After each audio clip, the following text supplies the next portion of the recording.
walk by now. And they don't talk about the fact that, Bill Schuette was the one that first came out and told Governor Snyder, restore the bottled water, Governor.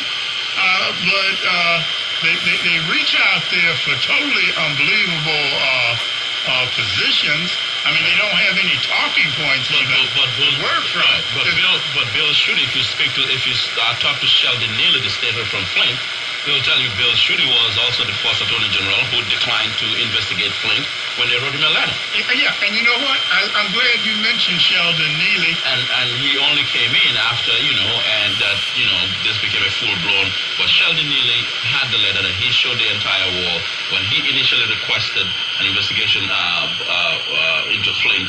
But Schuette declined it. And the significance of that, checkmate, the significance of what that state rep did, I think he's a state representative. Yes, Sheldon Neely. I've known him many years, but when the Democratic Party is looking to fill the position of lieutenant governor, one of the places they should look is Flint. Right. And one of the people they should look at is Sheldon Neely. Because if you have a Sheldon Neely from Flint on the ticket, then Bill Schuette has to quit running those commercials with Jennifer Granholm, which are designed to subliminally say, we don't need another woman from the Democratic Party running things in Michigan because the last one was a disaster. As if the last 8 years under Governor Poison Snyder didn't exist. I mean, there's a certain arrogance in Schuette running those spots, but he's been able to get away with them. With a Sheldon Neely on the ticket, you begin the process of healing the very serious rift between black Michigan Democrats and the Democratic Party in Michigan. And you also saw, that's the problem. Yeah, but you also address directly the failures of this Republican Party in Michigan. And I haven't heard that come from the Whitmer campaign at all. No, well, I don't know what her position is, but our position here on Red Line on Fire Friday, I would think, would be to throw food out there, mind snacks, if you will. Mind snacks. Make them think. Feed their minds. Sheldon Neely, the state rep from Flint, is very bold. He's courageous. He's not afraid. And he's been a lone voice in the wilderness, crying for help for Flint long before the CNN cameras got there, long before, everybody, Time Magazine, everybody got there. And he wrote to Attorney General Bill Schuette to investigate Flint, and Schuette responded and declined. I saw that. In fact, I wrote a column about that. So with Sheldon Neely, quote unquote, on a Democratic ticket, it's going to make it difficult for the GOP to make a case in Flint. And I think the energy we need to get people to come. Oh, yeah, Sheldon is high energy. Good guy. He is. It's going to make it difficult. I think it's the kind of choice that the Republican strategists will run into the war room to spend some time to see how they respond to this, because he was the guy who wrote the letter asking for the AG to come in. The AG said no. And that's the kind of disruption that the Democrats is disruptive. I feel it's disruptive politics. You called it right. Absolutely. They don't do that. They don't run anybody scared. And also, last night, it's my understanding, I got to look at it again. I just had a quick glimpse of it. But Gretchen Whitmer appeared on a local talk show, RIP, on Fox 2, I think. And my understanding is that she needed some media advisors who knew how to properly prepare her for that show. False saying. Well, I'm just saying, when you go on that show, you have to be bringing it. Some of us bring it so much that we've been effectively banned from it, I think. Uncle Hugh, you can do better. Anyway. Hugh is a great guy, son. Well, he's a great guy. He's a good American. I like Hugh. Hugh's one of the people that make America great. No, he's one of our last remaining black anchors in the city of Detroit. Well, hey, I helped start RIP with him. I'm one of the original family. So let's go to Greg. Yeah. Greg has a question or comment. Yes, sir. How are you doing? First of all, comment number one. I'm amazed. I just moved back from the Washington, D.C. area back to Detroit area. I'm really amazed at the amount of black people who just buy into the Republican talking points. And again, back in the history shows.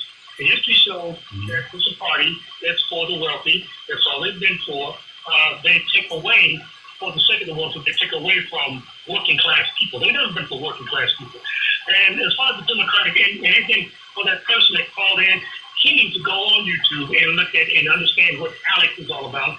the Legislative Exchange Council. Once you understand that, the Republican Party basically put templates down, templates are set for the national agenda, and each state carves out what they need and how they think they can get away with the template. But the Democratic Party, they're in bad shape. I'm looking at the progressive people. I really am. The Democratic Party is laying over. They're not going to do anything. They'd rather lose than actually put progressives in place. So let's start looking at progressives, because the Democrats, I hate to say this, but they're useless. Bye. Well, you know, Greg. Thank you, Greg.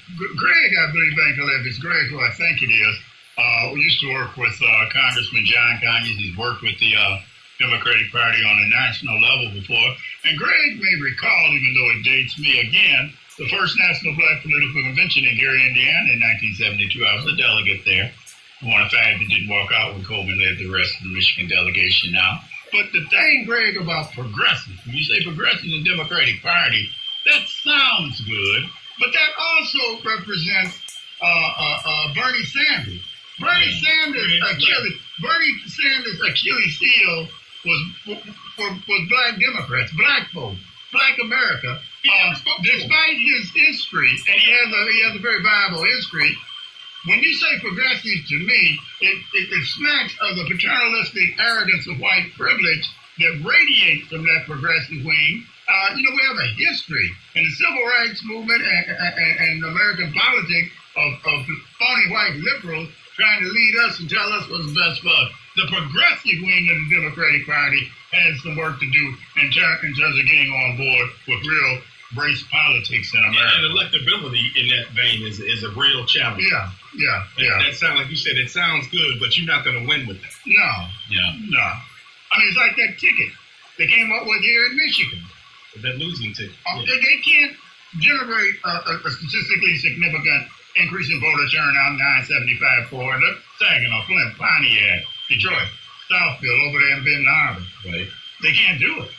Let's go to Pam. Pam has a question in Southfield. Question or comment?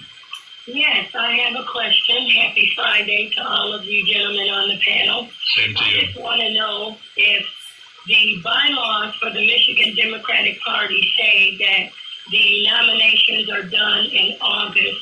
Why does the April results have to be binding? That's my first question. And number two, how do you have someone that could potentially be the highest law enforcement officer in the state not do the campaign finance right for themselves and then attempt to prosecute others? Does it mean that others will get a free ride for doing it wrong?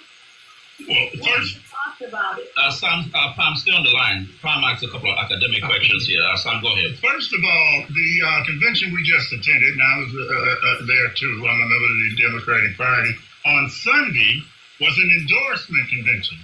Now, this is a way of the Democratic Party lining up their electoral ducks, if you will. The formal process where this will be a permanent status for the Democratic Party will take place in August. The arrogance of those who put into place the process that generated an all-white, all-female ticket this past weekend, Sunday, the arrogance of that type of white political process in the Democratic Party manifested itself in that they didn't even consider that black Democrats in Michigan might have a problem with what they did. In their mindset, they won. We had more buses for Dana. We had more people support Dana. We won, they lost. Well, see, that's a short-term battlefield victory that could cost them the war in November. And yet it was the arrogance of these phony white liberals, and I say that intentionally, I know what I'm talking about when I say phony white liberals. It's their white privileged arrogance that has the Democratic Party in the pickle it's in right now. There's a severe divide between black and white Democrats in Michigan today. And so could they do something different at the formally in August? They could, but it's unlikely unless there's a major scandal. I don't know if that may be on the rise. So let's go to Pam's second question. Yeah, the second question is this, Sam, and I've watched you also for many years and have ran across you campaigning for different candidates, and I know that you're one of the most politically savvy men that I know. So is it possible for Patrick Miles to still be nominated on the floor in August? And if so, how do we accomplish that? Well, first of all, you would have to have a candidate, Pat Miles, that's amenable to that. He already basically conceded to Dana Nessel, and he may well have had his fill of politics. Pat Miles, to his professional credit, can go out and make a very healthy living without the political process, being a Harvard-trained lawyer classmate of Barack Obama. That could happen theoretically. But this is where some Democrats are saying this, that they think that at some point Dana Nessel could self-destruct between now and August. That's what they're saying. That's what I said. That could happen. If there was a scandal and if she did that, right. Certainly the Democratic Party has the latitude to nominate Pat Miles or anyone else for that matter to be the party nominee for Attorney General. The arrogance and the stubbornness of her constituency, and they won. They won fair and square in terms of the people that showed up Sunday at the endorsement convention. Well, I smelled a lot of marijuana in the place, and I don't know if it was a real place. I smell the same reefer. I know, and I have a pacemaker defibrillator. I know what I'm smelling, being a child of the 60s and 70s. Wrapped around his hat, and I'm surprised that nobody had an issue with it but me. Well, then they were in the majority. Why would they have an issue? They dominated. Thank you so much, Pat. Wow, that raises some good interesting issues. There's a lot out there. Let's go to Harry. Harry's with us. Yeah, how you guys doing today? Very good. Good topic. I have a question to ask. I have been following the news, listening to you guys' program for a while. And Donald Trump, he can't wave at a bus without y'all saying that he did something wrong. Now, I'm not standing up for Donald Trump. Last week was a horrible week. He went back into investigating. He's coming here next week. Yeah, and he invaded and he bombed another country. So the main reason is I was interested in him as a candidate. He turned his back on him. And so get to the point though. Can I help me understand what you're trying to get to? Okay. What I'm trying to say is when you look at people like Michigan, the way that Donald Trump lied on those two main points, during his campaign, that he was against foreign intervention or against TPP, that's on a presidential scale. The same thing is done in every election. And, these candidates, they're all cut from the same cloth. The people running things are not Democrat or Republican. As a matter of fact, I would argue that the whole Democratic-Republican thing is meant to make us just spin our wheels looking back and forth between two people that are basically the same. And, when you talk about Democratic Party, what happened to the traditional Democratic Party was pro-union, right, anti-war, right, pro-equal rights. Okay. What happened to that? It seems like in the age of Clinton, ever since Clinton, the Democrats in charge have decided that they want to appeal to the same donors that have been traditionally supporting the Republicans, the same businesses, corporations, and that has kind of ripped the floor out of the Democratic Party. They might come here and eat some chicken with you in November, but you're not going to hear anything from them. I don't care how Democrat or black or whatever else you call them. So Harry, let's come straight. Let's put our finger on it. There's an election in November.